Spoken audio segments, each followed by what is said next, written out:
says the polynomial x squared minus kx minus 30 is the product of the binomial x plus 5 and another binomial.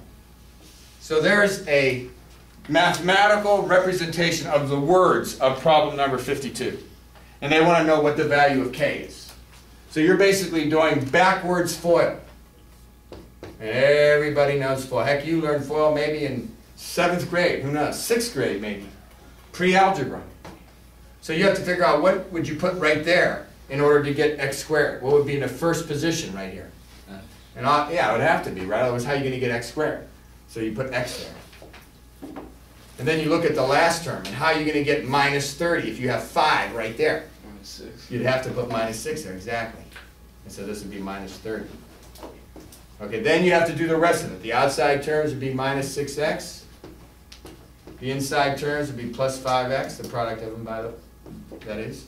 And then you combine like terms, right? So this would be x squared minus x minus 30, which looks pretty darn close to the original there. Now you have to play match game. You have to be very careful with symbols and numbers and that sort of thing, okay? So this minus right here has already been accounted for right there. See, it's already there. There's my x, there's my x. So where's my k? My k is between the minus and the x. You see what I'm saying there? There it is, right there, between the minus and... There's my k, right there.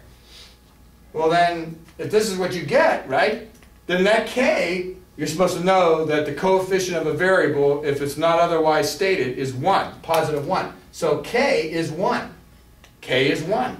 But I'll bet you that they, eventually, of course, this question made it to an actual test, the December 2003 test. But I bet you, when they were trying to figure out the answer choices for this question, they used minus 1 and plus 1. And a lot of students miss it, because a lot of students would pick minus 1 for k. Because, see, they wouldn't do what I just showed you what to do, which is to match that minus. The minus is already accounted for. It's like when you do the circle equation, you know, hk being the center of the circle, and they give you something like this, right? Something like this, right? And then you have, you know, the rest of it then over here, right? For the y coordinate of the center circle, right? And then of course that's equal to r squared eventually, right? Or if you actually put a number there, like 5 squared or something like that, would be the radius. Just make something up here. Okay, so now that's not how it's supposed to be written though. You're supposed to know that you have to rewrite that. You have to rewrite that as x minus 5. That's the coordinate of, that's the x coordinate of the center circle.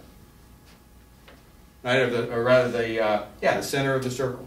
That's the x coordinate, right? You're supposed to, remember doing that? When it was plus like that, you rewrote it because the original general equation calls for this to be minus. You had to make it look like that general equation. So you had to rewrite this like this so that you could, by inspection, pick out that the x value of the center circle was minus 5. You remember doing that sort of thing? See, that's this sort of thing. You got to make sure or realize that that minus has already been accounted for right there. Okay, so that's number 52. Any questions about 52?